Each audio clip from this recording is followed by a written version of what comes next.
Eh bien, bonjour à tous et bienvenue donc dans ce module numéro 8 sur comment trouver et acquérir de nouveaux clients pour pérenniser son entreprise sur le long et moyen terme. Alors, l'objectif de ce module, ça va être de trouver une méthode idéale de prospection et une espèce d'offre magnétique pour attirer des clients idéaux avec un processus en 6 étapes.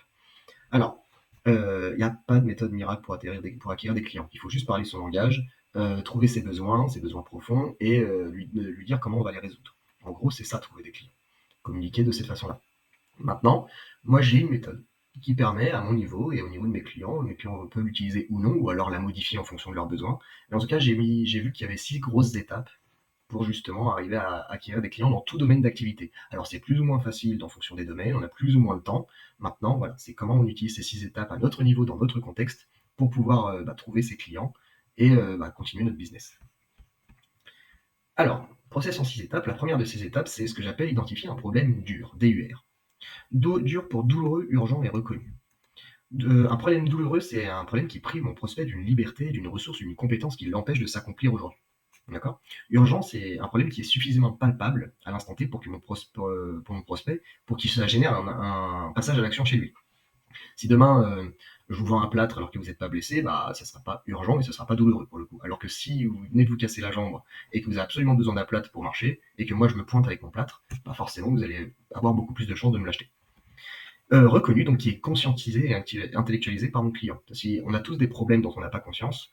Et le but, c'est de se dire, est-ce que mon client, est-ce qu'il reconnaît qu'il a ce problème-là? Est-ce que s'il ne le reconnaît pas, il ne voudra jamais acheter ma solution. Exemple pour Alex, notre paysagiste, lui, ça pourrait être, le problème, ça pourrait être l'invasion des mauvaises herbes ou des parasites. Douloureux, les mauvaises herbes ou les parasites peuvent enlever rapidement un jardin, détruisant les plantations et réduisant l'esthétique du paysage, ce qui empêche le propriétaire de profiter pleinement de son espace extérieur. Urgent, l'intervention doit être rapide car les mauvaises herbes et parasites se propagent rapidement, menaçant la santé des plantes et l'apparence du jardin. Et reconnu, les propriétaires sont souvent conscients de ces invasions car ils peuvent voir les dégâts visibles sur les plantes dans le jardin, ce qui facilite la reconnaissance et la description du problème. Donc ça peut être un problème. C'est qu'un exemple, encore une fois, hein. Ensuite, deuxième étape, maintenant qu'on a reconnu, on a vu le problème qu'on pouvait régler chez notre client, on va identifier une audience, une cible que j'appelle SEA. SEA pour solvable, éduqué et accessible. Solvable, votre client, votre prospect doit être en mesure de s'offrir votre solution. Évitez les gens qui n'ont pas d'argent, ou alors qui ne peuvent pas se payer, ou alors qui sont en difficulté financière. Ça risquerait d'être compliqué après pour retrouver vos trucs, ou alors lui, il se dira de lui-même, de toute façon, j'ai pas d'argent pour vous payer. Donc vous allez perdre votre temps.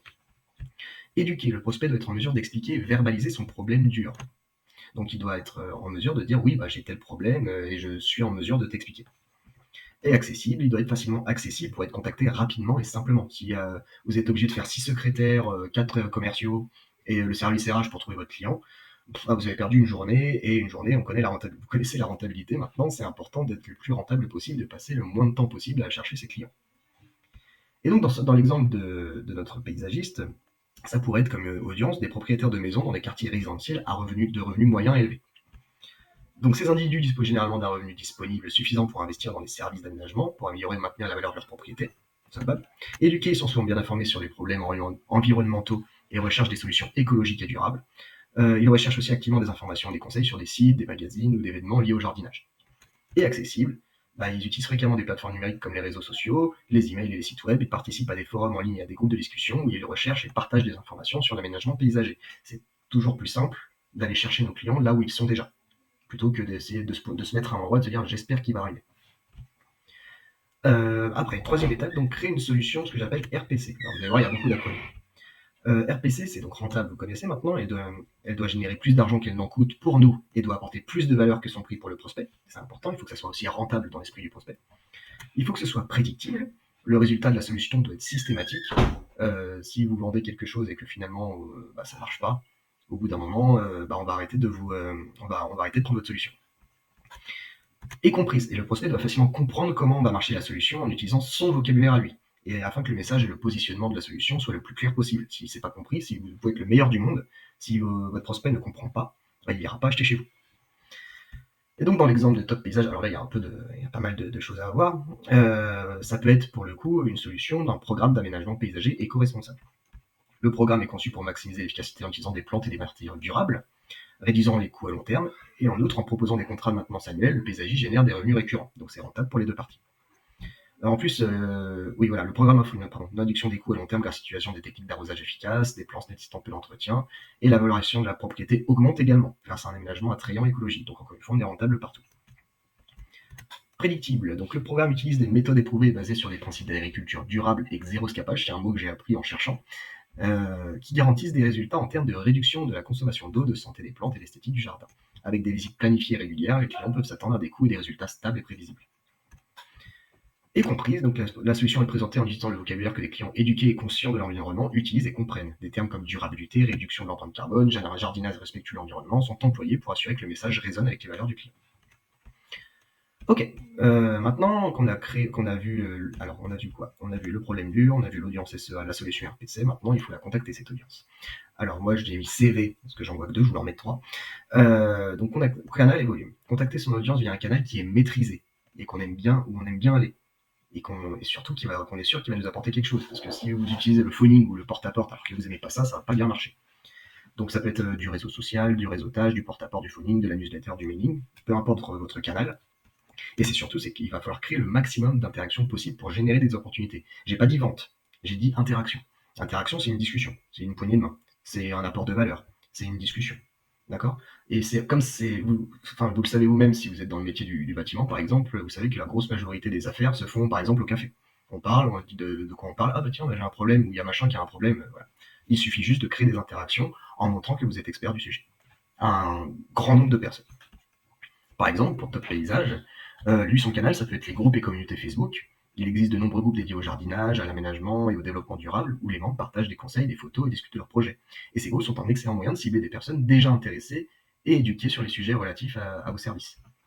Et comme volume, par exemple, ça peut être engager 5 conversations privées par jour avec les membres du groupe. Il suffit d'aller sur Facebook, vous regardez ce qui se passe dans le fil d'actualité dans les groupes, vous envoyez soit un message privé ou soit vous commentez directement en dessous les annonces de chaque personne, et ça peut déjà engager les conversations. Si vous en faites 5 par jour, sur 5 jours, ça en fait 25 par semaine.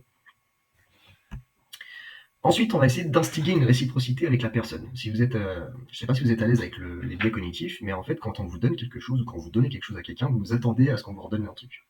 Je sais pas, par exemple, vous faites votre fête de Noël, on vous donne un cadeau, mais vous n'avez pas pris le cadeau pour la personne, vous vous sentez mal. Vous avez dit, non, mince, il faut que je leur donne quelque chose. Et bien là, on va utiliser ce truc-là. On va donner quelque chose à nos prospects en espérant, en tout cas, en espérant qu'il y ait un retour derrière. C'est jamais sûr, attention. Mais en tout cas, on va instiguer cette réciprocité, CUP, dans l'esprit de notre prospect. Donc, c'est pour cadeau, U pour utilité, P pour publication, un cadeau. Envoyer un cadeau à vos prospects qui les aidera à résoudre leurs problèmes durs en utilisant la solution RCP. Ou RPC, je crois que c'était, peu importe. Et en envoyant ce cadeau, déjà, la personne elle sera au fait de ce que vous faites. Et en plus, si ça lui permet potentiellement de résoudre son souci, elle va se dire waouh, c'est super quoi. Elle va penser à vous. Se rendre utile au maximum auprès de son audience pour être la personne à contacter point de vue business. Voilà, plus vous allez vous rendre utile auprès de votre audience SEA, plus on va se dire ouais, c'est lui que je dois contacter. Et publication, publier ses cadeaux et ses contenus à forte valeur ajoutée sur des réseaux sociaux ou en autre canal utilisé par son audience. Ça permet d'éviter de prendre chaque personne une par une et de la contacter et de vous adresser, par exemple, s'il y a un groupe de jardinage à 30 000 personnes, potentiellement vous pouvez atteindre 30 000 personnes en une publication, en mettant vos cadeaux, ce genre de choses, votre expertise. Par exemple, pour notre ami de Top Paysage, le cadeau, ça peut être le guide gratuit en échange des coordonnées de la personne ou d'un témoignage. L'utilité, ça peut être un webinaire sur l'aménagement du paysager durable qu'on a vu en dessous dessus. Organiser un webinaire gratuit en couvrant les bases de l'aménagement paysager durable, ou présenter des techniques pour créer des jardins qui nécessitent moins d'eau, des conseils pour utiliser des matériaux écologiques. Ça peut être sympa. À la fin du webinaire, on aura envie de vous contacter. Et les publications, ça peut être un sujet d'expertise donné avec une photo avant et après d'un jardin ou d'une coupe qui fait valoir en fait votre expertise et qu'on peut dire wow, c'est génial, ça peut permettre en fait de vous contacter directement sans que vous ayez vous à contacter la personne. Ensuite, quand on a fait ça, on va proposer une transaction. Alors là, il n'y a pas d'exemple, vous allez comprendre pourquoi. Donc, proposer la transaction ITD. Un prospect, généralement, il a 3 choix. Il vient vous voir parce qu'il est incompétent. C'est pas qu'il est mauvais, je dis qu'il est juste incompétent dans votre domaine d'expertise. Il ne sait pas faire, donc vous proposez de faire pour elle ou vous apprenez à lui faire. Il n'a pas le temps. Il sait faire, mais il n'a pas le temps. Dans ce cas-là, on propose de faire pour elle ou de former quelqu'un pour le faire. Et sinon, elle sait faire, mais elle a envie d'aller encore plus loin. Elle veut dépasser un plafond. Hop là, tac. Pour aller encore plus loin dans son résultat, et dans ce cas-là, on la conseille sur la meilleure marche à suivre. Donc, quand une personne vous demande, lui dit, voilà, il y a 3 manières de régler votre problème. Soit je fais pour vous, soit je vous forme, ou soit je vous conseille. Voilà. Et ensuite, on va passer à la partie vente. Alors, Comment on vend? On va pas parler de technique de vente, de négociation, de machin. Si vous avez bien fait les 5 premières étapes, déjà, la personne, c'est elle qui vous demandera des choses, c'est pas vous qui allez lui vendre quelque chose. Euh, Il y a trois manières de vendre sa prestation, donc au temps passé, au résultat ou en contrepartie de quelque chose. C'est-à-dire le temps passé, bah, je vais passer 6 heures chez vous, donc vous vendez à la journée ou à l'heure, ça dépend de ce que vous voulez. Le résultat, bah, vous vendez au résultat, c'est-à-dire si vous n'atteignez pas votre résultat, bah, vous ne payez pas. C'est très rassurant pour le client, mais c'est très risqué pour vous.